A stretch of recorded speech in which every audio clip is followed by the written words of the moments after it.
Dans le cadre du projet de renforcement des capacités sur la sûreté et de la sécurité maritime en mer dans sa troisième phase, la garde-côte djiboutienne a organisé une cérémonie de clôture de 4 formations portant sur les techniques d'arrestation, les techniques d'abordage et le contrôle et l'investigation des bateaux suspects, formations qui ont bénéficié donc aux membres des différentes unités, moyens navals, commandos et brigades judiciaires de la garde-côte djiboutienne. Cette cérémonie qui s'est tenue ce week-end au centre d'instruction navale de la garde-côte situé au camp de Doralé a été présidé conjointement par le colonel Waïs Omar Bourré, commandant de la garde-côte, en présence du représentant permanent de la JICA à Djibouti et du commandant Takahashi de l'équipe de la coopération mobile de la garde-côte japonaise. Et dans un mot prononcé à cette occasion, le commandant de la garde-côte est revenu sur les liens étroits de coopération et de collaboration entre l'institution et ses partenaires japonais, qu'il s'agisse de la JICA, de la garde-côte japonaise et de l'équipe de coopération mobile. Il a saisi cette occasion pour adresser sa reconnaissance et sa gratitude au gouvernement et au peuple japonais pour leur soutien constant et leur foi inébranlable en l'action de la garde-côte djiboutienne dans les domaines de la sécurité et la sûreté maritime du Bab el-Mandeb et du golfe d'Aden.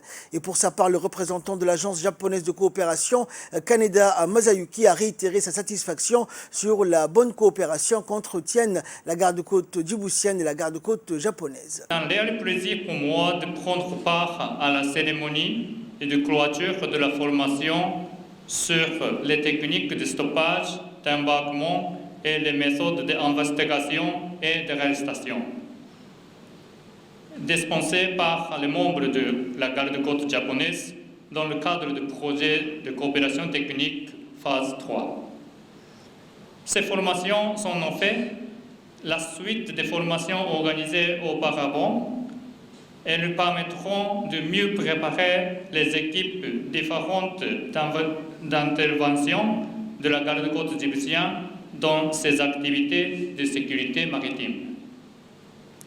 C'est dans cette optique que les formateurs ont préparé des cours sur techniques d'importance et adaptés à vos besoins qui vous permettront ainsi de mieux répondre aux situations de détresse en mer.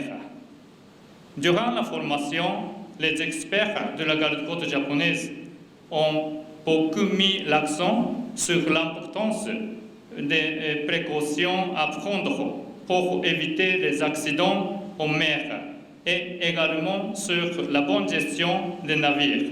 C'est toujours un immense plaisir de me retrouver devant vous afin de clôturer ces différentes formations dispensées par les experts de la garde-côte japonaise au profit des personnels de la garde-côte djiboutienne. Sous tutelle du projet de renforcement des capacités de la garde-côte djiboutienne dans sa troisième phase. Depuis le début de cette année, plusieurs formations sur les techniques d'arrestation et d'abordage ont été réalisées dans le cadre du résultat des projets partis des résultats 1 de ces projets qui est présent actuellement. Et cet exercice est une importance particulière au groupement d'intervention rapide de la garde-côte djiboutienne. Ces savoir-faire dispensés par l'équipe de coopération mobile de la garde-côte japonaise contribuent à la sécurité et sûreté au domaine maritime. Cet exercice consiste à stopper, contrôler et inspecter toute embarcation suspecte en mer dans le cadre d'une coopération étroite entre différents services de la garde-côte djiboutienne.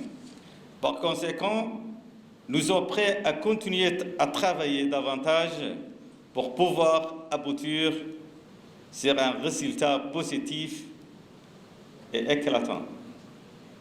Sans tarder de mes propos, je voudrais remercier chaleureusement les représentants parmi nous de la JICA à Djibouti pour pouvoir faciliter la coordination et la coopération dans le cadre de ces projets. Arigato gozaimasu.